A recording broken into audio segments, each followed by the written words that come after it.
அனைவரையும் மீண்டும் வரவேற்கிறோம். அடுத்த அமர்வு எழுத்தாளர் சிவசங்கரி அவர்களை பற்றியது. எழுத்தாளர் சிவசங்கரி அவர்கள் இன்று இங்கு நிகழ்வுக்கு வருகை தந்துள்ளார். அவர்களை வரவேற்பதில் நாங்கள் பெரும் மகிழ்வும் பெருமையும் கொண்டுள்ளோம். மிக்க நன்றி. உங்களை வருக என வரவேற்கிறோம். நன்றி. எழுத்தாளர் சிவசங்கரி அவர்களை பற்றி பேசுவதற்கு திரு செந்தில் ஜெகநாதன் அவர்களை வரவேற்கிறோம். அவரை பற்றிய ஒரு சிறு அறிமுகம். எழுத்தாளர் திரு செந்தில் ஜெகநாதன் அவர்கள் இன்றைய தலைமுறையின் பெரும் நம்பிக்கை தருகிற எழுத்தாளர், சிறந்த வாசகர், இலக்கியம் குறித்து சிறப்பாக பேசக்கூடியவர். சிவசங்கரின் நாவல்கள் பல திரைப்படங்களாக மாற்றம் செய்யப்பட்டு வெற்றியும் பெற்றிருக்கின்றன. திரைத்துறையிலும் பணிபுரிகின்ற செந்தில் ஜெகநாதன் திரைமொழியும் அறிந்தவர். எழுத்தாளர் சிவசங்கரின் படைப்புகள் குறித்து உரையாற்ற திரு செந்தில் ஜெகநாதன் அவர் பொருத்தமானவர். அவரை உரையாற்ற அன்புடன் அழைக்கிறோம்.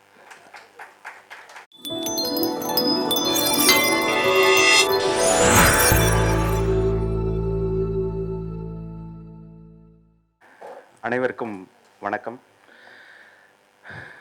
இந்த நாயகி 2026 நிகழ்வில் பெண் எழுத்தாளர்கள் குறித்து இந்த தொடர்ச்சியான முழு நாள் கருத்தரங்கில் உரையாற்றிய அனைவருக்கும், இதில் பங்கேற்ற அனைத்து எழுத்தாளர் வாசக நண்பர்களுக்கும் என்னுடைய வணக்கத்தை தெரிவித்துக் கொள்கிறேன்.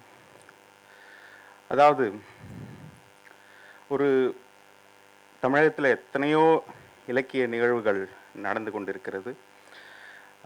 இலக்கியம் சம்பந்தப்பட்ட உரையாடல்கள் நிகழ்ந்து கொண்டிருக்கிறது. உண்மையாகவே அனைத்து விஷயங்களையும் பெண்களே சேர்ந்து, அதாவது படைப்பு மனம் கொண்ட, வாசக மனம் கொண்ட, இலக்கியத்தின் மீது பெரு ஆர்வம் கொண்ட பெண்களே சேர்ந்து நடத்தும் இந்த நிகழ்வில் கலந்து கொள்வதில் உண்மையாகவே பெருமையும் மகிழ்ச்சியும் அடைகிறேன். ஒரு வகையான உணர்வுபூர்வமாகவே இருந்தது. இவங்க நடத்தின முதல் நிகழ்வு தொடங்கி இன்றைய நாள் நிகழ்வு வரைக்கும் அந்த உணர்ச்சிகரம் தொடர்ச்சியாக இருந்து கொண்டே இருக்கிறது. காரணம், ஒரு இலக்கிய நிகழ்வு நடத்துகிறோம், 4 பேர் பேசுகிறாங்க, நண்பர்களை பார்த்து நமக்குள்ளே பேசிக்கிறோம், ஜோக் அடிச்சுக்கிறோம், ஃபோட்டோ எடுத்துக்கிறோம், நிகழ்ச்சிக்கு போயிட்டு வந்ததை பற்றி ஒரு போஸ்ட் போடுறோம் அப்படின்னு வெறும் சம்பிரதாய சடங்குகளாக இல்லாமல் இதை ஒரு பொது உரையாடல் தளத்துக்கு மாற்றக்கூடிய ஒரு நிகழ்வாக தான் அந்த நாயகி நிகழ்வுகளை பார்க்குறேன். காரணம், இங்கே பேசப்படுற எல்லா எழுத்தாளர்களும் ஒரு காலத்தில் மிகவும் பிரசித்தி பெற்ற பிரபலமாக இருக்கக்கூடிய அவங்களா இருந்தவங்க. இன்றைய காலகட்டத்தில் இருக்கக்கூடிய இந்த தலைமுறையினருக்கு அவங்களுடைய படைப்புகளை பற்றியும் அவங்கள பற்றியும் அறிமுகம் செய்யும் ஒரு நிகழ்ச்சியாக, அதை ரொம்ப முக்கியமான அம்சமாக நான் இந்த நிகழ்வை பார்க்கிறேன். அப்புறம் இன்னொரு விஷயம், மற்ற பேச்சாளர்களுக்கு இல்லாத ஒரு சங்கடம், நான் பேச போகிற எழுத்தாளரை முன்னாடி உட்கார வச்சுட்டு பேசுறதுங்கிறது கொஞ்சம் நடுக்கமாக தான் இருக்குது. இருந்தாலும் இலக்கியத்தின் மீது பாரத்தை போட்டு இந்த உரையை ஆரம்பிக்கலாம் அப்படின்னு நினைக்கிறேன். நண்பர்களே, நமக்கெல்லாம் எழுத்து என்பது ஒரு வகையான அகத்தவிப்பு, அல்லது நம்முடைய வாசிப்பின் மூலம், நம்முடைய வாழ்க்கையின் நிர்பந்தத்தின் மூலம் இலக்கியம் ஏதோ ஒரு வகையில் நமக்குள் அது படைப்புகளாக வெளிவருகிறது. அப்படி எழுத்தாளர் ஆனவர்கள் நிறைய பேர். ஆனால் எழுத்தாளர் சிவசங்கரி அவங்களுடைய நான் எப்படி எழுத்தாளர் ஆனேன் அப்படிங்கிறதுக்கு ஒரு டிஸ்கிரிப்ஷன் கொடுத்தாங்க. அந்த டிஸ்கிரிப்ஷன் எனக்கு ரொம்ப சுவாரஸ்யமாக இருந்துச்சு. நான் எழுத்தாளர் ஆனது ஒரு எதிர்பாராத இனிய விபத்து அப்படின்னு சொன்னாங்க. அர்த்தமுள்ள இனிய விபத்து அப்படின்னு சொன்னாங்க. அந்த அர்த்தமுள்ள இனிய விபத்து அப்படின்னு அவங்க சொன்னதை நம்ம அடிக்கோடிட்டு நல்ல கலர்ஃபுல்லான லெட்டர்ஸில் சொல்ல முடியும். ஏன்னா, எழுத்து அர்த்தபூர்வமாக இருக்க வேண்டும், அந்த அர்த்தம் மற்றவர்களுக்கு பயன்பட வேண்டும் என்பதை வெறும் எழுத்தோடு மட்டும் நிற்காமல், அந்த எழுத்தின் வழி மற்றவர்களுக்கு என்ன செய்ய முடியும், தான் சார்ந்த சமூகத்துக்கு என்ன செய்ய முடியும், மக்களுக்கு என்ன செய்ய முடியும் அப்படிங்கிறத செஞ்சு காட்டின ஒரு எழுத்தாளர் சிவசங்கரி அவர்கள். 1968 அவங்களுடைய முதல் சிறுகதை வருது. அப்படி பார்த்தா கிட்டத்தட்ட 50க்கும் மேற்பட்ட வருடங்களில் எழுத்துத்துறையில் வந்து தனி முத்திரை பதித்தவர் சிவசங்கரி அவர்கள். சில நாட்களுக்கு முன்பு கோவைக்கு சென்றிருந்தேன். அப்போ வந்து ஒரு புத்தக கடையில் எழுத்தாளர்களுடைய பட்டியல்கள் போட்டிருந்தாங்க. அந்த பட்டியல்களில் பளிச்சுன்னு சில பெயர்கள் வந்து நினைவுக்கு வந்தது. நான் உடனே ஃபோட்டோ எடுத்து வச்சுக்கிட்டேன். ஏன்னா அப்போ தான் நாயகி நிகழ்வுக்காக எனக்கு வந்து சிவசங்கரி அவர்களுடைய படைப்புகளை வந்து கொடுத்து படிக்க சொல்லியிருந்தாங்க. அதில் பார்க்கும்போது சிவசங்கரி, வாசந்தி, இந்துமதி அப்படின்ட்டு பெண் எழுத்தாளர்களுடைய தொடர்ச்சியான பெயர்கள் வந்து இருந்ததை பார்க்க முடியுது. ஒரு காலத்தில் அவங்களாம் ஸ்டார்ஸ், உண்மையாகவே ஸ்டார்ஸாக இருந்திருக்காங்க.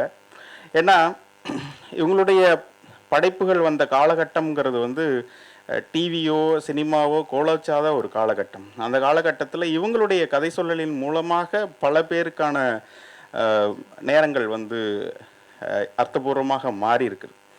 அந்த வகையில் இப்படியான ஒரு மதிப்புமிக்க படைப்பாளியை பற்றி பேசுவதில் நான் மிகுந்த மகிழ்ச்சி அடைகிறேன். இதுவரைக்கும் ஒரு 36 நாவல் எழுதியிருக்கிறாங்க, 48 குறுநாவல்கள் எழுதியிருக்காங்க, 150க்கும் மேற்பட்ட சிறுகதைகள் எழுதியிருக்கிறாங்க. இது தவிர பயணக்கட்டுரைகள் எழுதியிருக்காங்க, பொதுக்கட்டுரைகள் எழுதியிருக்காங்க, குழந்தை இலக்கியம் எழுதியிருக்கிறாங்க. அப்புறம் நிறைய பயோகிராஃபிஸ் எழுதியிருக்காங்க, நிறைய பேரோட பயோகிராஃபிஸ் எழுதியிருக்காங்க. இன்ஃபேக்ட் நான் வந்து முதன்முறையாக சிவசங்கரி என்ற பெயரை வந்து அறிமுகம் செய்தது வந்து அவங்க ஜிடி நாயுடுவை பற்றி எழுதின அப்பாங்கிற புத்தகம் தான் நான் முதல்ல வாசித்தது. இது இல்லாமல் மொழிபெயர்ப்புகள் பண்ணியிருக்காங்க. ஒரு வகையில் பார்க்கும்போது எழுத்து வகைமையில் என்னென்ன வகைமை இருக்குதோ அதை அத்தனையும் எழுதினவங்க அப்படின்னு நம்ம சிவசங்கரி அவங்கள சொல்ல முடியும். அதை மிக சக்ஸஸ்ஃபுல்லாக பண்ணவங்க, ஒரு வெற்றிகரமான எழுத்தாளர் அப்படின்னு அவங்கள சொல்லலாம். நாயகி நிகழ்வுக்காக எனக்கு ஒரு 6 புத்தகங்கள் கொடுத்தாங்க, ஒரு 6 நாவல்கள் கொடுத்தாங்க. நான் அந்த 6 நாவல்களையும் இந்த கடந்த 1.5 மாதங்களில் வாசித்தேன். அதிலிருந்து சில விஷயங்களை வந்து உங்களோட பகிர்ந்து கொள்ளலாம் அப்படின்னு நினைக்கிறேன்.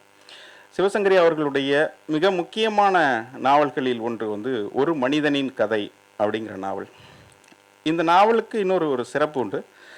அவங்க ஒரு கட்டுரையை வாசிச்சுட்டு அந்த கட்டுரையின் தாக்கத்தில் வந்து முதல்ல இது வந்து ஒரு சிறுகதையாக எழுதப்படுது, கரெக்டுங்களா?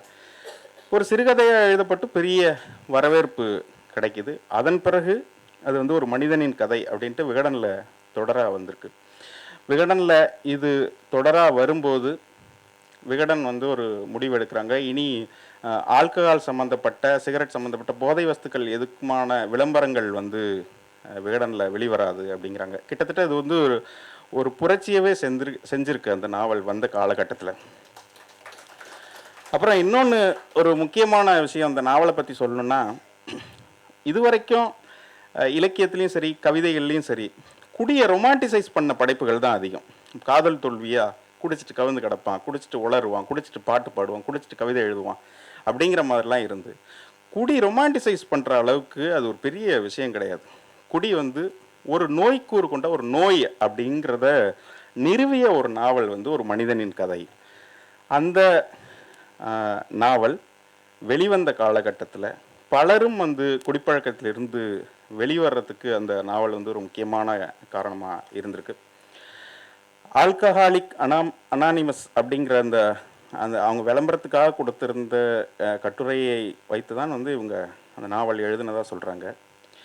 இந்த நாவலை படிக்கும்போது ஒரு முக்கியமான விஷயம், இந்த நாவலுக்காக இவங்க செஞ்சுருக்கிற ஃபீல்டு ஒர்க் வந்து ரொம்பவும் வியப்பானது. அதாவது இப்போ நமக்கு இருக்கிற எந்த விதமான தொழில்நுட்ப வசதிகளும் இல்லாத போது, டிரான்ஸ்போர்ட்டேஷன் ரொம்ப பெரிய அளவுக்குலாம் இல்லாத ஒரு காலகட்டத்தில் தொடர்ச்சியாக தன்னுடைய எல்லா படைப்புகளுக்கும் அவங்க வந்து பெரிய ஃபீல்டு ஒர்க்குகளை நிகழ்த்திக்கிட்டே இருந்திருக்காங்க. அதில் குறிப்பாக இந்த ஒரு பர்டிகுலர் நாவலுக்காக அவங்க நிகழ்த்திய ஃபீல்டு ஒர்க்ஸ் வந்து ரொம்ப அற்புதமானது. அதன் பலனாகத்தான் அந்த நாவலில் வரக்கூடிய எல்லா கதாபாத்திரங்களும், அதாவது குடிப்பழக்கத்தினால் குடி நோயாளியாக மாறிப்போனவரின் கதாபாத்திரம், குடி நோயாளியால் பாதிக்கப்படக்கூடிய இதர கதாபாத்திரங்களுமாக இரண்டுமாக மாறி ஒரு எழுத்தாளர் எழுத வேண்டிய நிர்பந்தம் இருக்கிறது. அப்போன்னா அவங்க எந்த அளவுக்கு மக்களை சந்திச்சிருக்கணும், எத்தனை பேர்கிட்ட நேர்கண்டிருக்கணும், எத்தனை பேர்கிட்ட தன்னனுபவத்தை வாங்கியிருக்கணும், அதை வந்து அவங்க புனைவாக்கியிருக்கணும் அப்படின்னு நினைக்கும் போது ரொம்ப ரொம்ப அபாரமான பணி அது. அப்புறம் ஒரு நாவல் எழுதணும், அது வந்து ஒரு சமூக நாவலாக எழுதணும், அது வந்து படித்து தெரிஞ்சுக்கிட்டோம் அப்படிங்கிற அந்த இடத்தோட நிற்காம அவங்க வந்து இந்த குடிநோயாளிகளை மீட்கிறதுக்காக ஒரு அறக்கட்டளை நிறுவுறாங்க. அதிலிருந்து தொடர்ச்சியாக அதுக்கான விழிப்புணர்வுகளை ஏற்படுத்துகிறாங்க. இன்ஃபேக்ட் வந்து ஒரு நேர்காணலில் எழுத்தாளர் மாலன் அவர்கள் சொல்கிறாங்க, இந்த மாதிரி இவங்க வெறும் எழுதுறது இதோட மட்டும் இல்லாமல் குடிநோயாளிகள் வந்து குடிச்சிட்டு விழுந்து கிடக்கிறவனை எழுப்பி தண்ணி தெளித்து அவன் முகத்தை கழுவிட்டு அவனை வீட்டுக்கு கொண்டு போய் சேர்க்குற வரைக்குமான வேலைகள் வந்து செஞ்சுருக்காங்க. இந்த மாதிரிலாம் வந்து ஒரு ஈடுபாடோட செய்த ஒரு எழுத்தாளர் அவங்க. அந்த வகையில் அந்த ஒரு மனிதனின் கதை அப்படிங்கிற நாவல் வந்து ரொம்ப முக்கியமான நாவல். அதுவும் அந்த காலகட்டத்தில் அப்படி ஒரு நாவல் வெளிவந்ததுங்கிறது வந்து ஒரு பெரிய இம்பேக்டை தமிழ் சூழலில் வந்து கிரியேட் பண்ணியிருக்கு. அதுதான் ஒரு கட்டத்தில் தொடராக வந்திருக்கு, தொலைக்காட்சி தொடராகவும் வந்திருக்கு. தொலைக்காட்சி தொடராகவும் வந்து அதன் பிறகு வந்து எஸ்பி முத்துராமன் அவர்கள் வந்து தியாகுங்கிற பேரில் ரகுவரன் நடித்து ஒரு சினிமாவாகவும் வந்திருக்கு. அப்போ ஒரு சிறுகதையாக, ஒரு நாவலாக, தொலைக்காட்சி தொடராக, அப்புறம் திரைப்படமாக, இப்படி 4 வகை ஃபார்ம்லையும் வந்து அந்த கதை வெளிவந்திருக்கு. அப்போனா அவங்களுடைய தீர்க்க தரிசனம் வந்து எனக்கு ரொம்ப ரொம்ப பிடிச்சது. நான் இவங்க சிவசங்கரி அவங்களுடைய படைப்புகளை படித்து முடித்ததுக்கு பிறகு எனக்கு தோணுது வந்து இவங்க எப்போவுமே ஒரு எதிர்காலத்தை கணித்து எழுதக்கூடிய ஒரு எழுத்தாளர் அப்படின்னு தான் பார்க்குறேன். சமூக படைப்புகளை எழுதக்கூடிய இவங்க சமூகத்தை எவ்வளவு உன்னிப்பாக கவனிக்கிறாங்க. அதாவது ஒரு தனி மனிதனின் கதையை எழுதுவதன் மூலம் இந்த சமூகத்தில் இவ்வாறான மாற்றங்கள் நிகழப்போகிறது என்பதை கணித்து அதற்கான சாதக பாதக அம்சங்கள் எல்லாத்தையும் வந்து அவங்களுடைய படைப்புகளில் டிஸ்கஸ் பண்ணிக்கிட்டே இருக்கிறாங்க அப்படின்னு சொல்ல முடியும். அப்புறம் சிவசங்கரி அவர்களுடைய மிக முக்கியமான இன்னொரு படைப்பு ஒரு சிங்கம் முயலாகிறது அப்படிங்கிற ஒரு நாவல். அது இப்போ நமக்கு வந்து சமீப காலங்களில் சரகசி அப்படிங்கிறத பற்றி எல்லாருக்குமே தெரியும். வாடகை தாய் விஷயத்தை பற்றி எல்லோருக்குமே தெரியும். 80களில் வாடகை தாயை பற்றி அவங்க வந்து ஒரு நாவல் எழுதியிருக்கிறாங்க. அந்த கதை வந்து ஒரு கணவன் மனைவி, ரொம்ப அந்யோன்யமான கணவன் மனைவி, அவங்களுக்கு குழந்தை பேர் இல்லை, அவங்க ஒரு டாக்டரை பார்க்குறாங்க. டாக்டர் வந்து இந்த வாடகை தாய் மூலமாக கணவனுடைய உயிரணுவை எடுத்து நீங்கள் ஒரு குழந்தை பெற்றுக்கிறதுக்கான வாய்ப்பு இருக்குது அப்படிங்கிறத சொல்கிறாங்க. இதை கேட்டோன்னே முதல்ல கணவனுக்கு பிடிக்கலை, அது வந்து வேண்டாம் அப்படிங்கிற மாதிரி மறுக்கிறான். இது மூலமாக மனைவிக்கு சங்கடங்கள் உண்டாகும் அப்படின்னு அவன் நினைக்கிறான். ஆனால் மனைவி விடாப்படியே அவனுக்காக ஒரு குழந்தை, எந்த வகையிலையாவது அவனுக்கு ஒரு குழந்தை இருக்கணும் அப்படிங்கிறத விரும்புகிறான். இப்படி ஒரு உணர்ச்சி போராட்டத்தில் இவங்க வாடகை தாய் மூலமாக குழந்தை பெற்றுக்கிறதுக்கான அந்த முடிவை எடுக்கிறாங்க. இதுக்காக ஒரு வாடகை தாயை அவங்க தனியாக குடியமர்த்தி அவளுக்கு உரிய எல்லா வசதிகளையும் செய்து அந்த வாடகை தாய் குழந்தையை வளர்வதை வந்து அவங்க எல்லா விதமான வசதியும் அவளுக்கு செஞ்சு கொடுக்குறாங்க. அதுக்கான ப்ராசஸ் நடக்குது. இப்போ ஒரு கட்டத்தில் அந்த வாடகை தாய் வந்து கணவனோட பேசிடக்கூடாது, கணவனோட பழகிடக்கூடாது அப்படிங்கிறதுல ரொம்ப தெளிவாக இருக்கிறாங்க. அது அந்த பெண்ணுக்கே உரிய ஒரு பொசசிவ்னஸ் இருக்குது. அதற்கு பிறகு பார்த்துட்டா என்ன நடக்கும் அப்படிங்கிறத ரொம்ப ரொம்ப அற்புதமான ட்ராமா அந்த அவங்க எழுதியிருப்பாங்க. இதுவும் திரைப்படமாக அவன் அவள் அது அப்படின்ட்டு சிவகுமார், லக்ஷ்மி, ஸ்ரீபிரியா நடித்து ஒரு படமாக வெளிவந்திருக்கு. அதுவும் ரொம்ப முக்கியமான திரைப்படமாகவும் அது வந்திருக்கு. அப்புறம் இவங்களுடைய இன்னொரு நாவல் வந்து 47 நாட்கள் அப்படிங்கிற ஒரு நாவல். அது விழுப்புரம் பக்கத்தில் ஒரு கிராமத்தில் இருக்கக்கூடிய ஒரு பெண்ணு, அவளுக்கு எதிர்பாராமல் வரக்கூடிய ஒரு ஃபாரின் மாப்பிள்ளை. இவங்க வந்து அமெரிக்கான்னு வச்சு எழுதியிருக்காங்க. இது பாலச்சந்தர் படமாக எடுக்கும்போது ஃப்ரான்ஸ் அப்படின்னு மாற்றிருக்காரு.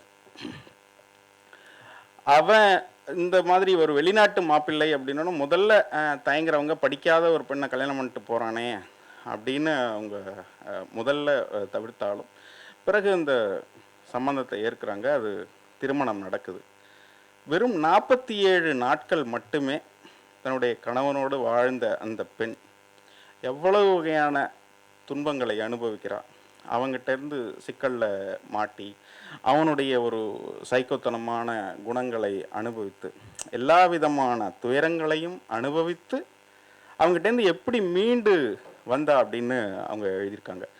இது எனக்கு இந்த நாவல் படிக்கும்போது இப்போ சமீப காலமாக வெளிநாடுகளில் திருமணம் செய்து கொடுக்கப்பட்ட பெண்கள் வந்து மர்மமான முறையில் இறந்து போகிறது, தூக்குமாட்டி இறந்து போகிறது, எங்கள் ஊர்லேயே அந்த மாதிரி ஒரு சம்பவம் நடந்தது. இந்த மாதிரியான விஷயங்கள் எல்லாமே நினைவுக்கு வந்தது.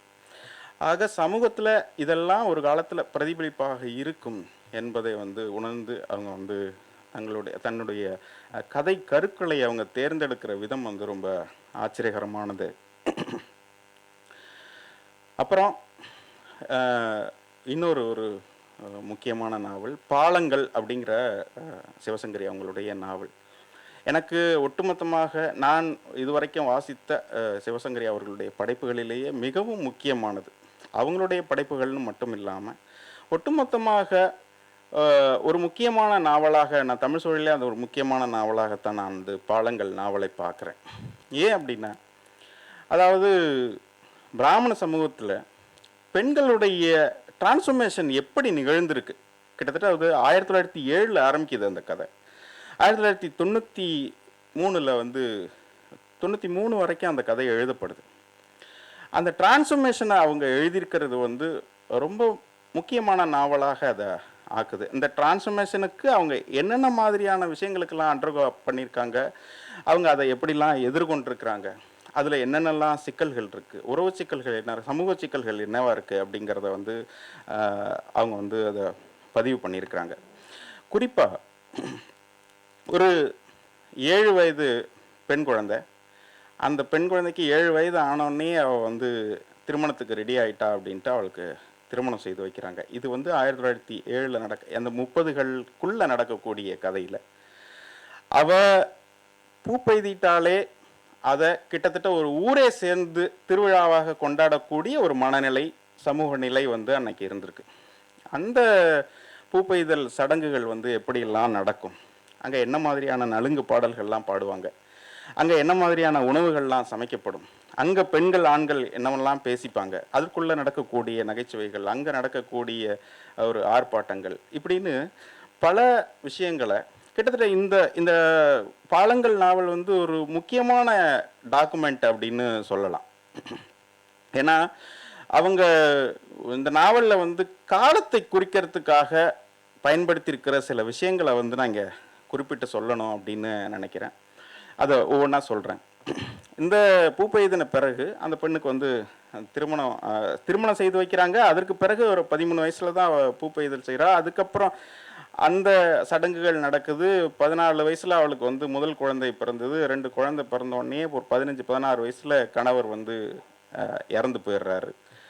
இப்படி சின்ன வயசுலேயே இறந்து போனோடனே அவளுக்கான சடங்குகள் செய்து அவளை மொட்டையடித்து வெள்ளைப்புடவை கட்டி அவளுக்கு வந்து ருத்ராட்சை கொடுத்து அவளை தனிமைப்படுத்திடுறாங்க. இப்படி இருக்கக்கூடிய ஒரு நிலையில் வந்து இப்படித்தான் அவங்களுடைய வாழ்க்கை இருக்குது. இப்போ இன்னொரு கதை, இது வந்து சிவகாமு அப்படிங்கிற ஒரு சிறுமி, இன்னொரு கதை வந்து மைதிலி அப்படிங்கிற ஒரு பொண்ணு. அவளுடைய அது வந்து ஒரு 60களில் நடக்கக்கூடிய கதை. ஒரு சின்ன ஒரு ரெவல்யூஷன் நடக்குது அங்கே என்ன மாதிரி ரெவல்யூஷன் நடக்குதுன்னா, கணவர் வந்து ரொம்ப இயல்பாக மனைவி கிட்ட பேசக்கூடிய ஆளாக இருக்காங்க. அதுவே அங்கே வீட்டில் இருக்கிற பாட்டிகளுக்கு, அத்தைகளுக்கு, இவங்களுக்கெல்லாம் ரொம்ப சங்கடமாக இருக்குது. என்ன ஆம்பளையும் பொம்பளையும் வந்து இவ்வளோ சகஜமாக அவன் பொண்டாட்டிகிட்ட தான் பேசுகிறான், ஆனால் இவங்களுக்கெல்லாம் சங்கடம், என்ன ஆணும் பெண்ணும் இப்படி உட்காந்து பொது வெளியில் பேசுகிறதா அப்படிங்கிற மாதிரியான ஒரு சங்கடம் இருக்குது. அவன் வந்து மனைவியை விதவிதமாக ட்ரெஸ் பண்ணிக்க சொல்கிறான், நெயில் பாலிஷ் வாங்கி கொடுக்குறான், அவளை ஷாப்பிங் கூப்பிட்டு போகிறான், படங்களுக்கெல்லாம் கூட்டிகிட்டு போகிறான். இது வந்து வீட்டில் இருக்கிற பாட்டிகளுக்கு பிடிக்கலை. அதாவது இந்த நாவலே ஒட்டுமொத்தமாக நான் எப்படி பார்க்குறேன் அப்படின்னா, சென்ற தலைமுறைக்கும் இந்த தலைமுறைக்கும் இருக்கக்கூடிய ஒரு வகையான அந்த பண்பாட்டு உறவு சிக்கல்கள் இருக்குல்ல, அதுதான். இவங்க எதெல்லாம் புனிதம்னு நினைக்கிறாங்களோ, இவங்க எதெல்லாம் வந்து சடங்குகள்னு நினைக்கிறாங்களோ, அதை நேரெதிராக எதிர்க்கக்கூடிய அடுத்த தலைமுறை வந்துடுது. அதை கேள்வி கேட்குது, அவங்கள வந்து கேள்விகள் மூலமாக மடக்கிக்கிட்டே இருக்குது. இந்த ஒவ்வொரு கேள்விகளும் எழுப்பப்பட அடுத்த தலைமுறை அவங்க அம்மாவாகும் போது சிறிய மாற்றங்கள் நடக்குது. அது வந்து அதுக்கான எவிடெண்ட்டாக இந்த நாவல்களில் வந்து தொடர்ச்சியாக மற்ற கேரக்டருடைய டிரான்ஸ்ஃபர்மேஷன்ஸ் நிகழ்த்திக்கிட்டே இருக்குது. ஒரு கட்டத்தில் இந்த இப்படி இருக்கிற இந்த பெண்ணு, அதாவது 7 வயசில் திருமணம் செய்து வைக்கப்பட்டு 14 வயசில் குழந்தை பெற்று 16 வயசில் விதவையாகி தனிமைப்படுத்தப்பட்டவ. அவள் கிட்டத்தட்ட சிறு வயதிலேயே அவளுக்கு வந்து முதுமைக்கான எல்லா விஷயத்தையும் கொடுத்துட்றாங்க, அவளை வந்து தனிமைப்படுத்திடுறாங்க. அப்படி இருக்கிற ஒரு பெண், அதற்கு பிறகு கணவன்கிட்ட சகஜமாக பேசக்கூடிய ஒரு பெண், அவளுடைய கதையை காமிக்கிறாங்க. இதுக்கப்புறம் 80களில் சாருமதின்னு ஒரு பொண்ணுடைய கதையை எழுதுகிறாங்க. அவள் இந்த முந்தைய தலைமுறை பெண்கள்லேருந்து சற்று மாறுபாடாக இருக்கக்கூடிய பெண்ணாக இருக்கிறா. அவள் வந்து எந்த அளவுக்கு இருக்கிறா அப்படின்னா, ஒரு அப்யூசிவ் கணவன் கிடச்சிட்டான், இருக்கிறான். வந்து அவளுடைய வாழ்க்கை சரியில்லை, அவன் தொடர்ச்சியாக மோசமாக நடந்து கொள்கிறான், அவளுடைய கேரக்டர் சரியில்லை. ஒரு வகையில் சைக்கலாஜிக்கல் டிசார்டர் அவனுக்கு இருக்குமா அப்படின்ட்டு ஒரு நாள் போடா நீ மச்சு உன் வாழ்க்கையாச்சுன்னு அவள் கிளம்பி அப்பா வீட்டுக்கு வந்துடுறான்.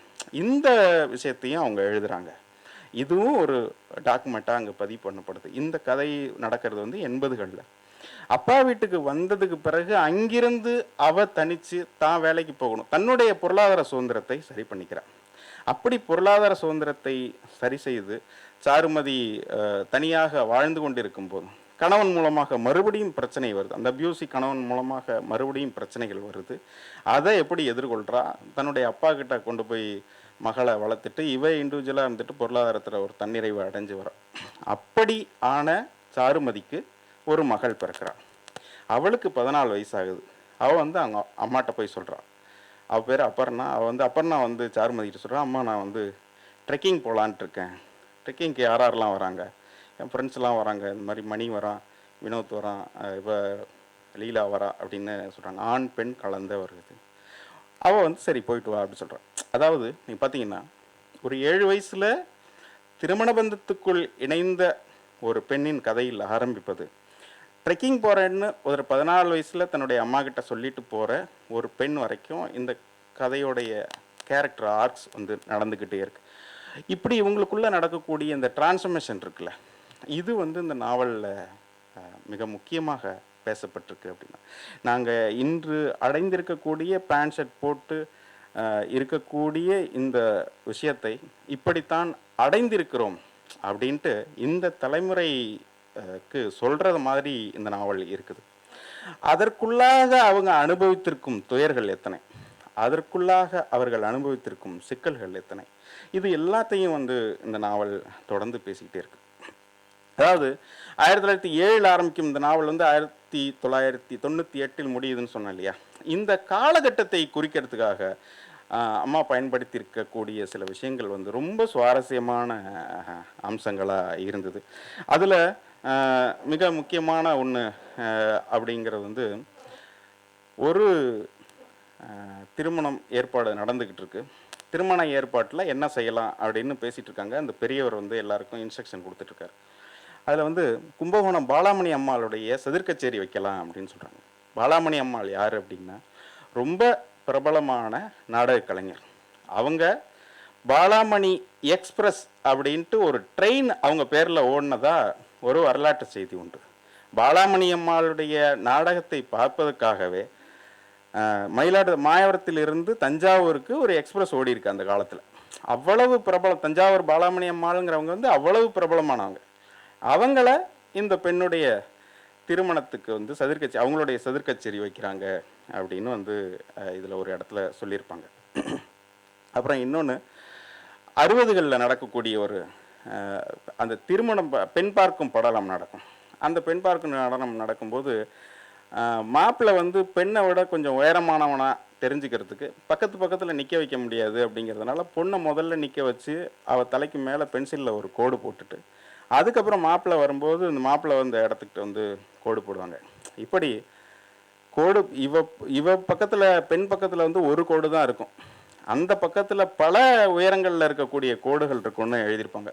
ரொம்ப அது பிரமாதமான இடமாக இருந்தது. இப்படி ஒரு சமூகம் எப்படிலாம் ஒரு படிநிலைகளை கடந்து வந்திருக்கு அப்படிங்கிறதுக்கு வந்து இந்த இதை உதாரணமாக சொல்லலாம்.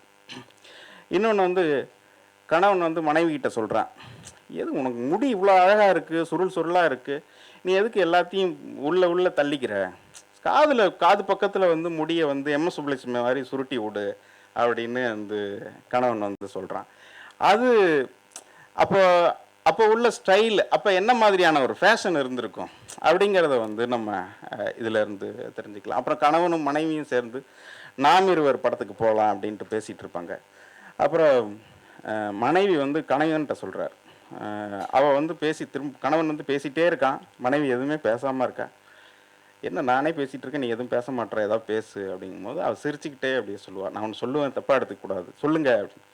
இல்லை, நாங்கள் வந்து போன மாதம் சகுந்தலை படம் பார்த்தேன், சகுந்தலையில் வர ஜிஎன்பி மாதிரியே இருக்கீங்க நீங்கள் அப்படின்னு சொல்லிட்டு சிரிச்சுப்பா.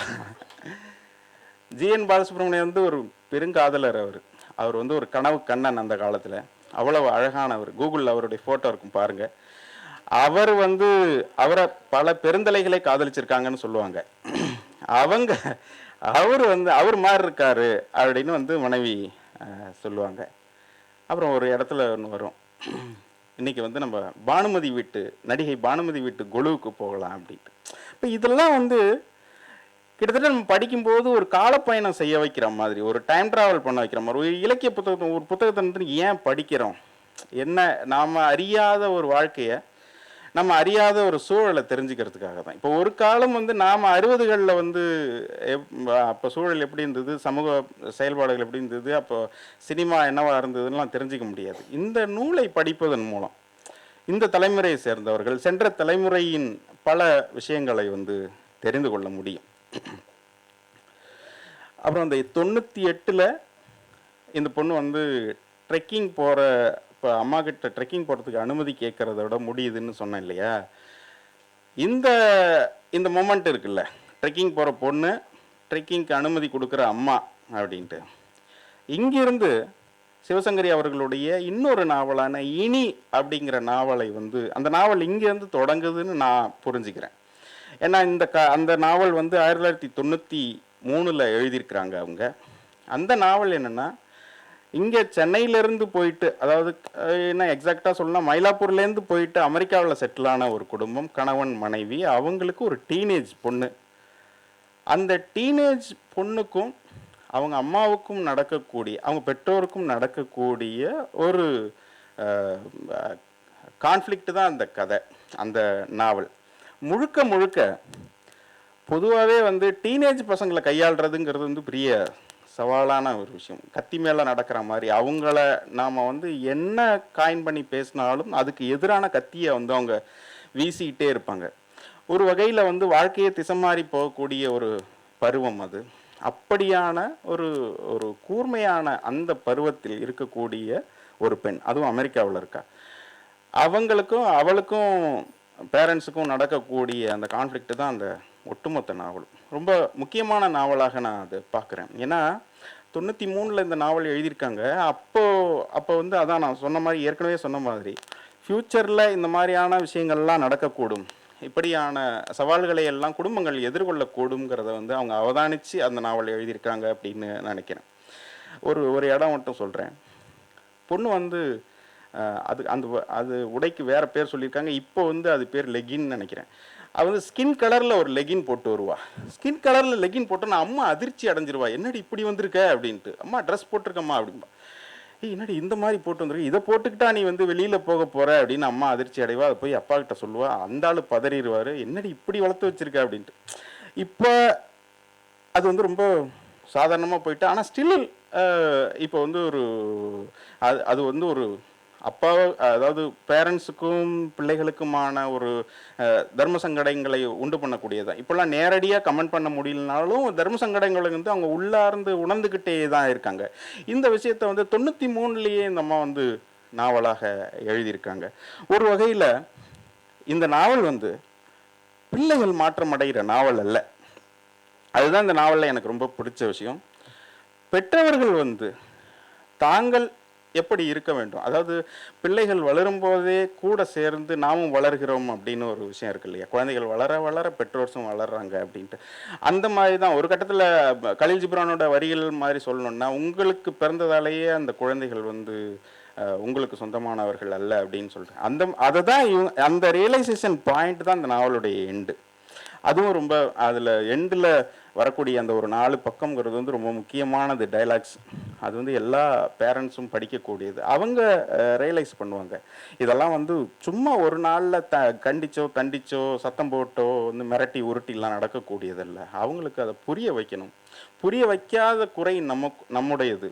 அப்புறம் அவங்க சொல்லக்கூடிய இந்த கலாச்சார இந்த ஃபேஷனபிள் மாற்றங்களை நாம் ஏற்றுக்கிறதுக்கு நாம் பக்குவப்படணும் அப்படிங்கிற மாதிரியான ஒரு உரையாடல் நிகழ்த்தக்கூடிய நாவலாக வந்து இனி அப்படிங்கிற அந்த நாவலை வந்து சொல்ல முடியும்.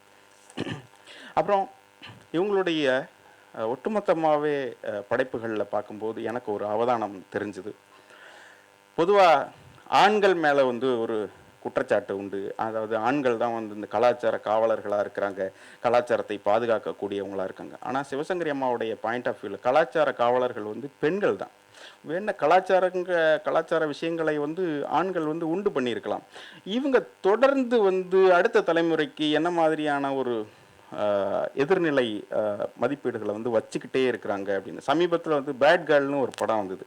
அந்த பேட் கேர்ளில் வந்து அந்த பொண்ணுக்கு இருக்கக்கூடிய பெரிய சவாலே அவங்க பாட்டி கூட சண்டை போடுறது, பாட்டி கூட விவாதம் பண்ணுறதாகவே இருக்கும். சிவசங்கரி அம்மாவுடைய பல படைப்புகளில் வந்து அப்படி ஒரு பாட்டி இருந்துக்கிட்டே இருக்காங்க. ஆனந்தம்ங்கிற பாட்டி வந்து என்ன டான்ஸ் கற்றுக்க போகிறேன்னா டான்ஸ் கற்றுக்க விடாது, பாட்டு பாட போகிறேன்னா பாட்டு பாடி எவன் முன்னாடி கச்சேரி பண்ண போகிற அப்படின்னு கேட்கும். இப்போது தன்னுடைய உள்ளார்ந்த விருப்பங்களை தன்னுடைய பேஷன் என்னன்னு அந்த பொண்ணுங்க கண்டுபிடிக்கிறதே பெரிய விஷயமா இருக்கும். அப்படி கண்டுபிடிக்கக்கூடியவங்களுக்கு வந்து எதிராக இருக்கக்கூடியவளும் ஒரு மூத்த பெண்ணாகவே இருக்கிறாங்க. ஆனால் அந்த பாட்டியோட மருமகளாக இருக்கவளாவோ அல்லது மகளாக இருக்கக்கூடிய தாய் ஸ்தானத்தில் இருக்கிற பெண் வந்து அவள் அதை உணர்ந்துக்கிறான், அவள் அதை அனுமதிக்கிறான், அவள் அனுமதிக்கிறாள். ஓகே, பாட்டு கற்றுக்கணும்னு விரும்புகிறா, பாட்டு கற்றுக்கணும், சரசம்மா ஸ்கூலில் போய் அவள் பாட்டு கற்றுக்கிட்டோம், டான்ஸ் கற்றுக்கிட்டோம் அப்படின்னு சொல்கிறா. கச்சேரி பண்ணால் கச்சேரி பண்ணட்டும், அவள் படிக்கணும்னு நினைக்கிறா, போய் படிக்கட்டும் அப்படின்னு. ஒரு பெண் வந்து தன்னை வந்து கணவன் இறந்து ஒரு வருஷத்துக்குள்ளே வந்து தன்னுடைய 2வது கணவனை தேர்ந்தெடுக்க அவ எந்த விதமான அதிர்ச்சியும் அடையாமல் அதற்கு அனுமதிக்கிறான். ஏன்னா அவ இந்த மாதிரியான எல்லா சிக்கல்களையும் சவால்களையும் சந்திச்சுட்டு வந்தவளா இருக்கா. அதனால அவளுக்கு அது அந்த சுதந்திரத்துடைய முக்கியத்துவம் என்னன்னு தெரியுது, அதோடைய வேல்யூ என்னன்னு தெரியுது. அப்படி ஒரு தலைமுறையிலிருந்து இன்னொரு தலைமுறைக்கு இப்படியான மாற்றங்கள் எப்படிலாம் நிகழுது அப்படிங்கிறத தொடர்ச்சியாக அவங்களுடைய படைப்புகளில் வந்து படிக்க முடிஞ்சது. அப்புறம் அதாவது எழுத்து வந்து ஒரு பொறுப்பு அப்படின்னு நான் வந்து நினைக்கிறேன். ஏன்னா நம்ம எழுதக்கூடிய ஒரு சொல்லும் ஹிஸ்ட்ரி, ஒரு வரலாறாக மாறப்போகுது. ஒரு தடவை எழுதி அதை பதிப்பிச்சுட்டா அவ்வளோதான், அது மாற்றவே முடியாது. மற்ற எல்லாமே அழிந்து போகக்கூடிய, ஆனால் வந்து சொல் வந்து என்றைக்கும் அழியாதது அப்படிங்கிறது என்னுடைய தீர்மானம். அந்த வகையில் நாம் எழுதக்கூடிய ஒன்று ஏதோ ஒரு வகையில் நம்முடைய ஆசைக்கு தான் முதலில் எழுத தொடங்குகிறோம். ஆனால் அது எங்கேயோ இருக்கக்கூடிய ஒரு உள்ளத்தை நோக்கித்தான் நம்முடைய எழுத்து வந்து தொடங்குது. அப்படி இவங்களுக்குள்ள உதித்த ஒரு சிந்தனையாகத்தை வந்து இலக்கியத்தின் மூலமாக இந்தியாவை இணைத்தல் அப்படின்ட்டு ஒரு விஷயம் வந்து அவங்க மனசுக்குள்ளே வருது. அவங்களுடைய மிக முக்கியமான பங்களிப்பு அது. இந்த தலைமுறைக்கு எத்தனை பேருக்கு அது தெரியும்னு தெரியல, அது நிச்சயமாக எல்லாருக்கும் தெரிய வேண்டிய ஒரு விஷயம். அவங்க ஒரு இலக்கிய கூட்டத்துக்கு போகிறாங்க. இலக்கிய கூட்டத்துக்கு போகும்போது அங்கே வேறு மொழிகள் பேசக்கூடிய எழுத்தாளர்களை சந்திக்கிறாங்க. அந்த சந்திப்பு அவங்களுக்குள்ள ஒரு மாற்றத்தை நிகழ்த்துது. அப்போ அவங்களுக்குள்ள தோன்றின ஒரு விஷயந்தான் இலக்கியத்தின் மூலமாக இந்தியாவை இணைத்தல் அப்படிங்கிறது. இந்திய மொழிகள் கிட்டத்தட்ட ஒரு 18 இந்திய மொழிகளில் உள்ள ஊர்களுக்கு போகிறாங்க. இப்போது பஞ்சாப்னா பஞ்சாபுக்கு போகிறாங்க. பஞ்சாபுக்கு போய் பஞ்சாப் நிலத்தை பற்றி ஒரு கட்டுரை எழுதுகிறாங்க. அது ஒரு பயண அனுபவமாக அந்த நிலத்தை பற்றி, அங்கே இருக்கும் சூழலை பற்றி ஒரு கட்டுரை எழுதுகிறாங்க. அங்கே இருக்கக்கூடிய படைப்பாளிகளை நேர்கண்டு ஒரு நேர்காணல் எடுக்கிறாங்க. அங்கே இருக்கக்கூடிய ஒரு மொழியியல் வல்லுநரை பேட்டி கண்டு அந்த மொழி குறித்த சிறப்புகளை வந்து பேட்டியில் வாங்குகிறாங்க. அங்கே இருக்கக்கூடிய படைப்பாளிகள் முக்கிய படைப்பை தேர்ந்தெடுத்து அதை மொழிபெயர்க்கிறாங்க, தமிழிலும் ஆங்கிலத்திலும். இப்படி 18 மொழிகளுக்கும் சென்று அந்த நிலம், அந்த மொழியின் வளம், அந்த மொழியில் இருக்கக்கூடிய படைப்பு, முக்கியத்துவமான படைப்பு, அதை தமிழிலும் ஆங்கிலத்திலும் கொண்டு வராங்க. அது கிட்டத்தட்ட ஒரு பேன் இண்டியன் ஒர்க்கு 98ல் அவங்க பண்ணது. அது ஒரு 4 வால்யூமாக வந்திருக்கு அப்படிங்கிறது வந்து படித்தேன். ரொம்ப முக்கியமான ஒரு பணி அது. ஆம், எனக்கு வந்து சிவசங்கரி அம்மாவுடைய படைப்புகள் எல்லாவற்றையும் வாசிக்கும்போது எனக்கு ஒரே ஒரு விஷயந்தான் தோணுச்சு. உண்மையாகவே பர்பஸ்ஃபுல்லாக நம்ம என்ன எழுதுகிறோம் அப்படிங்கிறதுக்கு, அதாவது எழுத்து முறைமையில், கதை சொல்லும் முறைமையில் நிறைய மாற்றங்கள் காலகாலமாக நடந்து வந்திருக்கிறது. வேறு வேறு வடிவங்கள் இருக்குது. ரொம்ப ஆழ்ந்து சொல்கிறது, ரொம்ப மேலோட்டமாக சொல்கிறது, ரொம்ப சுருக்கமாக சொல்கிறது அப்படின்னு வேறு டிஸ்கிரிப்டிவ் நரேட்டிவில் வந்து லாட் ஆஃப் சேஞ்சஸ் நடந்துக்கிட்டே இருந்திருக்கு. ஏன்னா நமக்கு வந்து ஒரு அவ்வளவு பெரிய தொன்மையான எழுத்து மரபு நம்முடைய மரபு. அப்படி இருக்கும்போது இவங்க எப்படி ஒரு விஷயத்தை அணுகிறாங்க அப்படிங்கிறது வந்து ரொம்ப குறிப்பிடத்தக்க ஒரு விஷயமாக நான் பார்க்குறேன். இறுதியாக ஒரே ஒரு சிறுகதை மட்டும், அவங்களுடைய ஒரு சிறுகதை ஒன்று. ஒரு ஃபேமிலி வந்து காரில் பிக்னிக் போகிறாங்க, பிக்னிக்கோ ஏதோ ஒரு இடத்துக்கு போகிறாங்க. போனால் வந்து பையன் வந்து மைக்கேல் ஜாக்சன் கேசட்டை அப்பா வச்சுட்டு வந்துட்டாருன்னு தாமா துமான்னு குதிக்கிறான். பொண்ணு வந்து சொல்கிறா, அதான் மொடோனா கேசட் இருக்கே அதை போட்டு கேள்றா அப்படின்ற. இல்லை இல்லை, நான் வந்து ஒன்லி மைக்கேல் ஜாக்சன் தான் கேட்பேன் அப்படிங்கிறேன். இப்போ இவங்களுக்கெல்லாம் பசிக்குதுன்னு ஒரு இடத்துல காரை நிப்பாட்டுறாங்க. காரை நிப்பாட்டினா பூரி எடுத்தா ஐயோ பூரி வேணான்னு பையன் சொல்கிறான். இது கட்லெட்டு தான் வேணும்னு அவன் கேட்குறான். பொண்ணு வந்து எனக்கு ஐஸ்கிரீம் இதுதான் வேணும் அப்படின்னு சொல்கிறா. கணவர்கிட்ட கேட்டால் இல்லை எனக்கு வயிறு ஒரு மாதிரி உப்புசமாக இருக்குது, எனக்கு எதுவும் வேணாம். இப்படி இருக்கும்போது மனைவி வந்து என்ன காலையிலே இவங்களுக்கெல்லாம் கிளப்பி கொண்டு வந்து எல்லாத்தையும் ரெடி பண்ணி கொண்டாந்துருக்கும், மூட்டையை கட்டிட்டு எதுவும் சாப்பிட மாட்டேங்குதுன்னு அப்படியே உட்காந்துருக்கும் போது அந்த கார் கண்ணாடி ஜன்னல் வழியாக பார்க்கும்போது ஒரு புளிய மரத்தில் அந்த அந்த துளிர் இருக்குல்ல, புளியன் துளிர் இருக்குல்ல, அந்த துளிரை ஒரு அம்மா வந்து கீரை பறிக்கிற மாதிரி பறித்து மடியில் கட்டிக்கிட்டு இருப்பான். புளியந்தளிரை என்னத்துக்கு இந்த அம்மா பறிக்குது அப்படின்னு போய் இந்த அம்மா பேச்சு கொடுப்பாங்க. என்னம்மா புளியந்தளிரை பறிக்கிறீங்களே அப்படின்னு கேட்கும்போது, எதுக்கு இது, குழம்பு வைக்கிறதுக்குமா அப்படிமா. அவளுக்கு பயங்கர ஷாக்காக இருக்கும். இது என்ன, அது பத்தி குழம்பு அந்த மாதிரி ஏதாவது அப்படின்னு. இல்லை இல்லை அதெல்லாம் இல்லைம்மா, குழம்பு வந்து காய்கறி போட்டு வைப்பாங்க, வெங்காயம் போட்டு வைப்பாங்க, நீங்கள் வந்து புளியந்தளிருங்க. அது காய்கறி போட்டு குழம்புலாம் வைப்போமா, அது ஒரு வருஷத்துக்கு 2 தடவை அந்த மாதிரி அப்பப்போ வைப்போம் அப்படின்றாங்க. புளியந்தளிரை போட்டு உங்கள் குழம்பு வைக்கிறாங்களே அப்படின்ட்டு இந்த அம்மா வந்து இருந்த எல்லாத்தையும் எடுத்து அவங்கள்ட்ட கொடுக்குறாங்கன்ட்டு இந்த கதை வந்து முடியுது. அப்போ இந்த கதை மூலமாக நமக்கு உணர்த்தக்கூடியது வந்து உங்கள்கிட்ட எல்லாமே இருக்குங்கிற ஆணவத்தில் வந்து நீங்கள் ஆடிக்கிட்டு இருக்கீங்க, அல்லது வந்து நீங்கள் வந்து ரொம்ப பெருமிதத்தோடு இருக்கீங்க. இப்படியான மனிதர்கள் இருக்காங்க, அவங்கள பாருங்கள், ரொம்ப ஆடாதீங்க அப்படிங்கிற மாதிரி சொல்கிறதா அந்த கதை வந்து எனக்கு பட்டுச்சு. ரொம்ப முக்கியமான கதையாக அப்படின்ட்டு. ஸோ தொடர்ந்து எழுதக்கூடிய தன்னுடைய எல்லா படைப்புகளிலும் சமூகம் சார்ந்த பிரச்சனையை வைத்துக்கொண்டே ஒரு எழுத்தாளர் எழுதியிருக்கிறார் என்பது வந்து மிகவும் முக்கியமான செய்தியாக இருக்கிறது.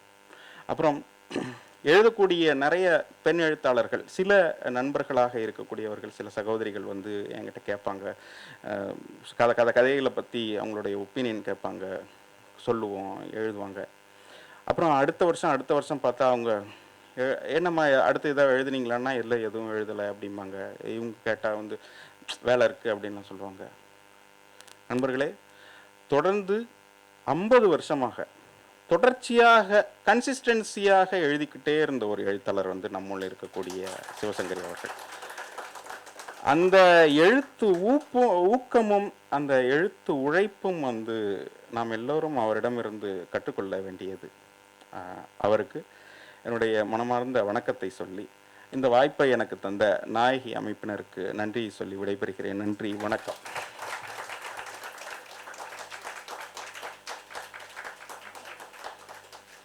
நாங்கள் இந்த நிகழ்வை தொடங்கும் பொழுது இன்றைக்கு நாயகிகளாக இருந்த எழுத்தாளர்களினுடைய குடும்பத்தினரை தொடர்பு கொண்டோம். வாசந்தி அவர்களை நேரடியாக தொடர்பு கொள்ளும்போது அவர்கள் என்னால் வர முடியாது டெல்லியிலிருந்து அப்படின்னு சொல்லி எங்களுக்கு வாழ்த்தி ஒரு மெசேஜ் அனுப்பிச்சிருந்தாங்க. அவர்களுக்கு எங்களுடைய நன்றி. இந்துமதி அம்மா அவர்கள் இன்றைக்கு வருவதாக இருந்தது, சில காரணங்களால் அவங்களால வர முடியல. அவங்களும் வந்து அகிலா மூலமாக எங்களுக்கு வாழ்த்துக்களை சொல்லியிருக்கிறாங்க. அம்பை அவர்கள் தொடக்கத்திலிருந்தே எங்களுக்கு அவ்வளோ உற்சாகம் தந்திருக்கிறாங்க. யாருடைய தொடர்பு என்னாவது வேணும்னா கேளுங்க, நான் தரேன் அப்படின்னு சொல்கிறதுலையா இருக்கட்டும், அவர்களுடைய உற்சாகம் ரொம்ப முக்கியமானது. அவங்களும் வர்றதாக இருந்தாங்க, ஆனால் அவங்களுக்கு வர முடியல. இப்போ தான் வந்துட்டு போயிருக்கிறேன், அதனால் என்னால் திரும்பி வர முடியல அப்படின்னாங்க. என்னுடைய வாழ்த்துக்கள் எப்போவுமே உங்களுக்கு உண்டு அப்படின்னு சொல்லியிருக்கிறாங்க. ஆம், திரு முத்தம்மாள் பழனிசாமி, முத்தம்மாள் அவர்களினுடைய குடும்பங்கள் வெவ்வேறு இடங்களில் இருக்கிறாங்க. அவங்க சவிதாவோட அவங்க குடும்பத்தில் உள்ளவங்க தொடர்பு கொண்டாங்க. அவங்க எல்லாருமே சொன்னது, இது வந்து நாங்கள் எதிர்பாராத ஒரு நிகழ்வு, எங்கள் எல்லோருக்கும் ரொம்ப நெகிழ்ச்சியாக இருக்குது அப்படின்னு அவங்க வந்து மெசேஜ் அனுப்பிச்சிருக்கிறாங்க. அவங்களுடைய எங்கெங்கெல்லாமோ இருக்கிற அவங்களுடைய ஃபேமிலி குரூப்பில் போட்டிருப்பாங்க போல இருக்குது. அவங்களுடைய தாய் மாமா சித்தப்பான்னு அந்த சொந்தங்கள் எல்லாமே வந்து அவ்வளவு சந்தோஷமாக இதை அவங்க வந்து ரிசீவ் பண்ணுறாங்க. அவங்களுடைய நினைவு எல்லாமே இங்கே தான் இருக்கும் அப்படின்னு அவங்க சொன்னாங்க. அதன் பிறகு திரு நாகேஸ்வரி அண்ணாமலை அவங்களுடைய குடும்பம் 2 மகள்கள் அவங்களுக்கு. அவங்க அமெரிக்காவில் இருக்கிறாங்க. அங்கே அதனுடைய சிட்டிசன் அவங்க. முந்தைய தினம் 2 நாட்களுக்கு முன்பு திரு வேல்கண்ணன் அவர்கள் நாகேஸ்வரி அண்ணாமலையினுடைய கணவர் அண்ணாமலை அவர்களிடம் அவங்களுடைய இளைய மகளிடமும் ஜூம் மீட்டிங்கில் பேசினாங்க. அப்போ நாங்கள் எல்லாரும் நாங்களும் அந்த ஜூம் மீட்டிங்கில் பங்கு பெற்றோம். 1 மணி நேரம் நடந்த அந்த ஜூம் மீட்டிங் மிக முக்கியமானது. அண்ணாமலை அவர்கள் அவங்க இருக்கும் பொழுது இது நடந்திருந்ததுன்னா அவங்க அவ்வளவு சந்தோஷப்பட்டிருந்திருப்பாங்க. அவங்க இருந்திருந்தா அவங்களெல்லாம் எவ்வளவு நல்லா அவங்கள்ட்டலாம் பேசியிருப்பாங்க தெரியுமா அப்படின்னு அவர் வந்து அவ்வளவு சந்தோஷமாக சொன்னாங்க. அவங்களுடைய குடும்பமும் ஒவ்வொரு நிமிடமும் அவங்க சொன்னாங்க, எத்தனை மணிக்கு பேசுவீங்க? அப்போ எங்களுக்கு நைட்டு 1 மணியாக இருக்கும், 2 மணி பரவாயில்ல, நான் அலாம் வச்சு எந்திரிச்சு கேட்குறேன் அப்படின்னாங்க. நான் சொன்னேன், இல்லை நாங்கள் வீடியோ லிங்க் அனுப்புகிறோம் அப்படின்னு நாங்கள் அவங்கக்கிட்ட சொன்னோம். அவங்களுக்கும் என்னுடைய நன்றிகள். மிக அனுராதரமணன் அவர்களினுடைய கசின் அவங்க வந்திருந்தாங்க. திருமதி ஜெயந்தி அவர்கள் வந்திருந்தாங்க. அவர்களுக்கும் எங்களுடைய நன்றி. பொதுவாக நீங்கள் ஆண் பெண் எழுத்தாளர்கள்னு பிரிக்கிறது வந்து ரொம்ப இப்போல்லாம் அது அந்த எல்லை வேண்டாம் அப்படின்னு நினைக்கிறோம். ஆனாலும் கூட ஒரே ஒரு விஷயம் சொல்லணும்.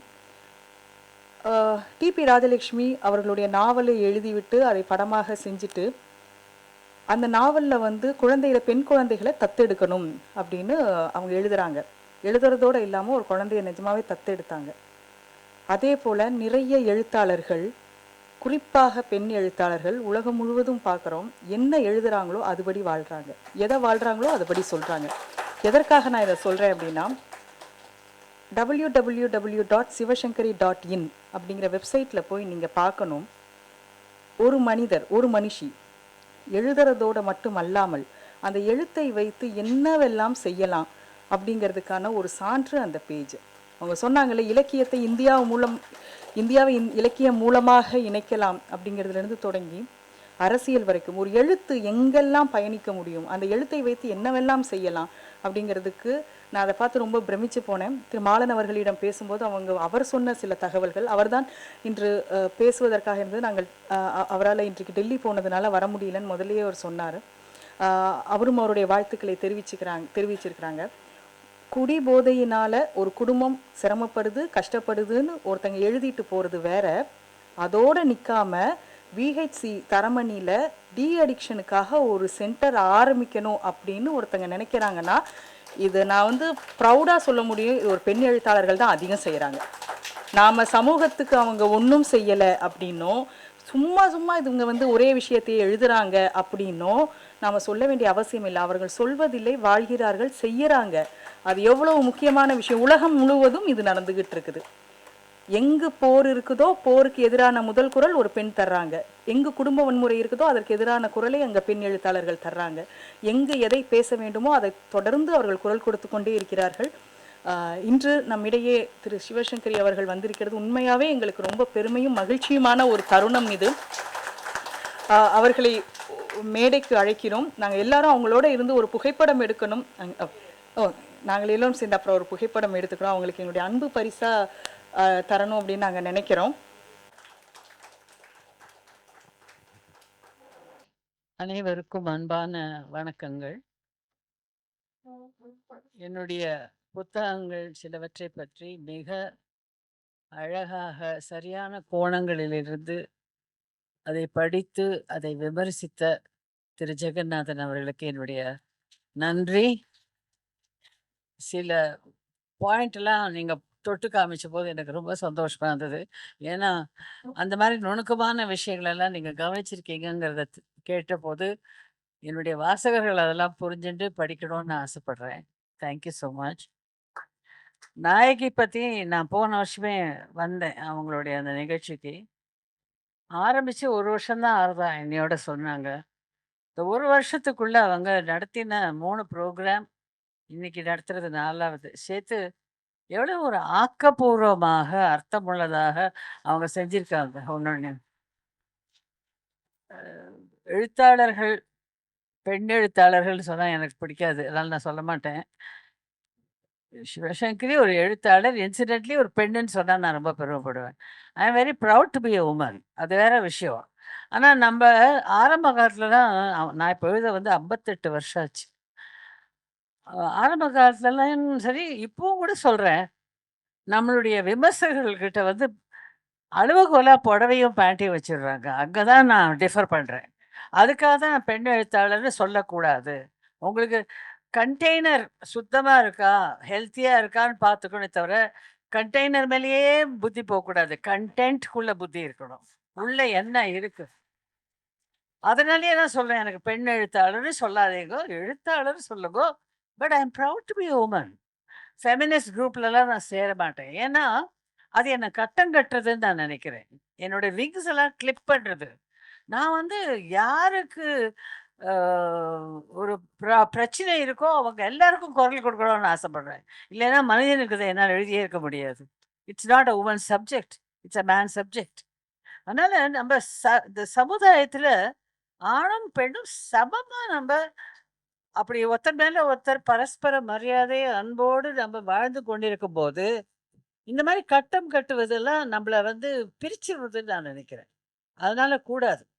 இந்த எழுத்துக்கள பத்தி பேசும்போது, எனக்கு நான் ஏன் எழுதுறேன்? அவர் ரொம்ப அழகா சொன்னாரு. அது முதல்ல நான் சொல்வேன் எப்பவுமே. My becoming a writer is the most meaningful, pleasant accident in my லைஃப்ன்னு சொல்வேன். ஏன்னா, அந்த ரைட்டிங் நான் ரைட்டர் ஆகணும்னு நான் நெனச்சதே இல்ல. கனவெல்லாம் கண்டதில்ல. தமிழ் எழுத வரும்னே நான் நெனச்சது இல்ல, முதலாவது. ஆனா, கடவுள் அந்த வரப்பிரசாதத்த குடுத்து, அத எழுத ஆரம்பிச்ச உடனே என்ன மக்கள் அங்கீகரிச்சு ஏத்துக்கொண்டாங்க.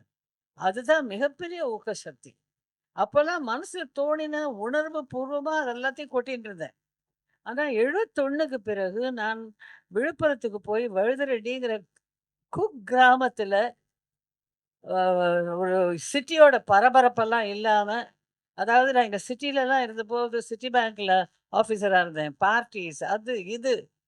அதாவது டைம் தான் என்ன கண்ட்ரோல் பண்ணிட்டு இருந்தது. ஆனா விழுப்புரம் போன பிறகு நான் டைம கண்ட்ரோல் பண்ண ஆரம்பிச்சேன். அந்த மாரி ஒரு தெளிவு, ஒரு மெட்டமார்ஃபசிஸ்ன்னு நான் சொல்வேன். வந்த பிறகு என்னுடைய எழுத்துல நானே நெறைய எழுத புளியந்தள்ளி சொன்னாரே, அதெல்லாம் அதுக்கப்புறம் எழுதினது. இந்த நாவல் சொன்னது அத்தனையுமே அதுக்கப்புறம். 71, 72க்கு அப்புறம் நான் எழுதினதுல, எனக்கே ஒரு பெரிய முழுமை தெரிய ஆரம்பிச்சது. அதுவரைக்கும் நான் உண்மையா தான் எழுதிட்டு இருந்தேன். வெறும் ஒரு பகட்டுக்காகவோ, புகழுக்காகவோ நான் ஒரு கதையும் பண்ணதில்ல. ஆனா, அப்போ வந்து அந்த பின்னர் வந்த மெச்சூரிட்டி பல கண்ணோட்டங்கள் இருக்கு. நான் சொல்றேன் இந்த கைய இப்படி காட்டுறேன். அந்த பக்கம் இருக்கிறவங்களுக்கு நகம் தெரியாது. இந்த பக்கம் இருக்கிறவங்களுக்கு தெரியும். So there is always another angle to look at a thing சொல்வா. அது தப்பு. இந்த சைட்ஸ்லலாம் மேல, கீழ எத்தன ஆங்கிள்ஸ் இருக்கு. அத்தனையிலயும் பார்த்தா தான் நம்ம இந்த கைய நம்ம முழுமையா தெரியும்னு சொல்ல முடியும். அதனால ஒரு கைய தெரிஞ்சுக்கிறதுக்கே நம்ம இவ்வளவு முயற்சி போடணுங்கிற சமயத்துல, ஒரு மனிதரை, ஒரு நிகழ்ச்சியை, ஒரு ஒரு ஒரு ஏதோ ஒரு நடந்துவிட்ட ஒரு ஒரு சம்பவத்தை போற போக்குல நம்ம கமெண்ட் பண்ணிட்டு போகவே கூடாது. We cannot become judgemental. மனுஷியாவே ஜட்ஜ்மெண்டலா இருக்கக்கூடாது. முக்கியமா ஆல் த மோர் ஒரு எழுத்தாளராக ஜட்ஜ்மெண்டலா இருக்கவே கூடாது. இது வந்து அந்த பத்திரிகையில எழுதினாங்க. அதனால அது ஜங்க் பத்திரிகை. இது வந்து சிறு பத்திரிகையில எழுதியது ரொம்ப ரொம்ப தப்பு. நான் வந்து இலக்கியம் மூலம் இந்திய இணைப்புக்காக 98 எழுத்தாளர்கள நான் ரொம்ப நெருக்கமா சந்திச்சு, அவங்களோடயே தங்கி இருந்து பழகினேன். அத்தன பேருமே என்கிட்ட சொல்லியிருக்காங்க. அத்தன பேரும் ஒருத்தர் விடாம. த கிளாசிஃபிகேஷன் ஆஃப் ல இலக்கிய இலக்கிய பத்திரிகை, வெகுஜன பத்திரிகை கூடாது. அது இட்ஸ் அ பிளாட்ஃபார்ம். எழுத்த பாருங்க. அதுல குப்பை வரலாம், இதுல அற்புதமான கதை வரலாம். ஸோ நீங்க யார் எழுதுறான்னு எழுத்தாளர் வந்து ஒரு கியூரியாசிட்டி, ஆர்வத்தின் காரணமாக தெரிஞ்சுக்கலாம் பெண்ணா, ஆனா அதெல்லாம். ஆனா எழுத்து தான். அந்த படைப்பு பத்தி பேசணும். அந்த படைப்பு வந்து உங்களுக்குள்ள புகுந்து, உங்கள பிராண்டிண்டு சாப்பிட முடியாம, தூங்க விடாம, உங்கள வந்து பிராண்டித்து டிஸ்டர்ப் பண்ணித்துன்னா, பாசிட்டிவாவும் இருக்கலாம், நெகட்டிவாவும் இருக்கலாம். It should not provoke you. It should motivate you. There's a big difference. ப்ரொவோகேஷன்ங்கிறது வந்து யோசிக்காம வருது. அந்த இம்பல்சிவ்னு சொல்லுவோமே, அந்த மாதிரி. ஆனா மோட்டிவேஷன்ங்கிறது அழகா சிந்திச்சு திட்டமிட்டு வருவது தான் மோட்டிவேஷன். ஸோ என்னுடைய எழுத்துக்கள் மோட்டிவேட்டிங் எழுத்துக்களாக இருக்கணும்னு தான் நான் ஆசைப்படுறேன். இந்த சமுதாயத்தை நான் நேசிக்கிறேன், ரொம்ப நேசிக்கிறேன். என் நாட்டை நான் நேசிக்கிறேன். அதனால தான் இலக்கிய மூலம் இந்த இப்போ பண்ணேன். ஏன் எழுதுறேன்னு கேட்டாக்க, இந்த சமுதாயத்தை நேசிக்கிறேன். எனக்கு வாழ்க்கை என்னெல்லாமோ கற்றுக் கொடுத்துருக்கு. அட அடன்னு என்னை வியக்க வச்சிருக்கு, வருத்தப்பட வச்சிருக்கு, அதிர வச்சிருக்கு, விழிப்புணர்வு தந்தது. இந்த புளியந்தொழிலுக்கு நான் நிஜமா அனுபவிச்சது. அந்த கிழவி சுருக்கி சுருக்கி சுருக்கி போன உடம்புல தோல், சாயம் போன புடவை, ரவிக்கையெல்லாம் கிடையாது, பிரி பிரியா தொங்கின அந்த முடி, அதை வச்சு அந்த புளியந்தளிர உருவி உருவி போட்டுக்கிட்ட, அம்மா எனக்கு புருஷன் பிள்ளை ஒன்றும் கிடையாது, எல்லாம் போயிட்டாங்க, நான் தனியா இருக்கேன். வயக்காட்டுலலாம் மாடு சாணி போடுறத எடுத்து கடிச்சு வரட்டி தட்டினா எனக்கு அப்போலாம் நான் சொல்றது அந்த கதை எழுதின போது 40 வருஷம் முன்னாடி. அப்போ நான்லாம் கடிச்சதுன்னா காய் வச்சு குழம்பு சாப்பிடுவேம்மா. புளி உதிர்ற காலத்துல புளியம்பழத்தை பொறுக்கிட்டு போய் நான் குழம்பு வச்சு சாப்பிடுவேம்மா. அதெல்லாம் ஒண்ணுமே இல்லாத சமயத்துல இந்த புளியந்தளிர வச்சு சாப்பிடுவேம்மா. அதுவும் நல்லாதாம்மா இருக்கும்னு சொன்னா பாருங்க. What an I opener, what an I opener. கன்னத்துல அடிச்சு அடிச்சு அடிச்சு என்னை உலுக்கி உலுக்கி எனக்கு பிரக்ஞை, விழிப்புணர்வை கொடுத்த பல விஷயங்கள். இது எல்லாத்தையும் நான் வந்து என்னோட வாசகர்களோட நான் உண்மை பூர்வமாக பகிர்ந்து கொள்ள விரும்புகிறேன். அதுல மிகைப்படுத்தலோ பொய்யோ இருக்கக்கூடாது. எழுத்து உண்மையா இருக்கணும். அது இங்கேருந்து வரணும். அது அப்பதான் அங்க போய் அங்க தொடும் அது. நான் நெஞ்சில நான் பட்ட அவஸ்தைய, நான் பட்ட புலகாங்கீதத்தை, பரவசத்தை, அந்த சிலிர்ப்பை, அந்த கோபத்தை என்னோட வாசகருக்கு என்னுடைய எழுத்து கொடுத்ததென்றால், நான் வந்து என்னுடைய எழுத்துக்கு வெற்றி கிடைச்சதுன்னு நான் நினைக்கிறேன். அதுக்கப்புறம் அதுக்கு நான் யாருக்குமே அட்வைஸ் பண்ண மாட்டேன். I don't believe in giving advices. நான் ப்ராப்ளம்ஸை பேசுவேன். அதுக்கப்புறம் சொல்யூஷன் இது இது இது இதுன்னு இருக்குங்கிற மாதிரி கோடி காட்டுவேனே தவிர, சமைச்சு வச்சு உங்களுக்கு பரமாறுறது தான் என் பொறுப்பே தவிர, சாப்பிட வேண்டியதெல்லாம் மற்றவங்க பொறுப்பு. ஸோ அதை வந்து ஒரு எஜுகேட்டிவாக எடுத்துக்கிறீங்களா, ஒரு தீர்வு காண போகிறீங்களா, செயலில் இறங்குறீங்களா, அதெல்லாம் அந்த ரீடர்ஸ் இஷ்டம். நான் கிட்டேயே போகிறது கிடையாது. ஆனால் என்னை பொறுத்த வரைக்கும் நான் என்னுடைய கெப்பாசிட்டி நான் எழுதுறது சில பேருக்கு இலக்கியமாக இல்லாமல் இருக்கலாம், சில பேருக்கு இலக்கியமாக இருக்கலாம். நான் என் எழுத்து தன்னை செதுக்கிட்டுன்னு இப்போ தான் அவங்க சொன்னாங்க, மோல்டு பண்ணிட்டுன்னு. அப்படி சில பேருக்கு இருக்கலாம். சில பேருக்கு என்ன என்ன எழுத்துன்னு சொல்கிறவங்க இருக்கலாம்.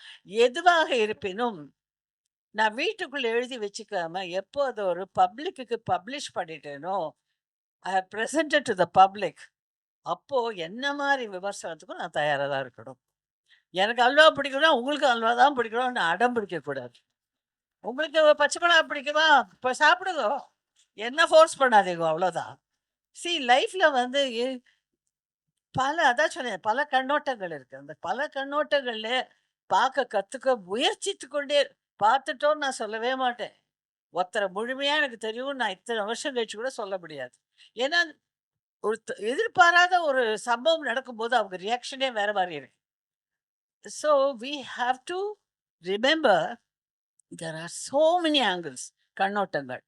எத்தனை கண்ணோட்டம் வழியா பார்க்க முடியுமோ பார்த்து அந்த பல பெர்செப்ஷன்ஸ் அது எல்லாத்தையுமே நான் உணர்ந்த விதத்தில் என்னுடைய ரீடர்ஸோட நான் ஆத்மார்த்தமாக உண்மையாக பகிர்ந்து கொண்டேன் என்றால் என்னுடைய எழுத்து எனக்கு ரொம்ப மனசு நிறைவே தரும்.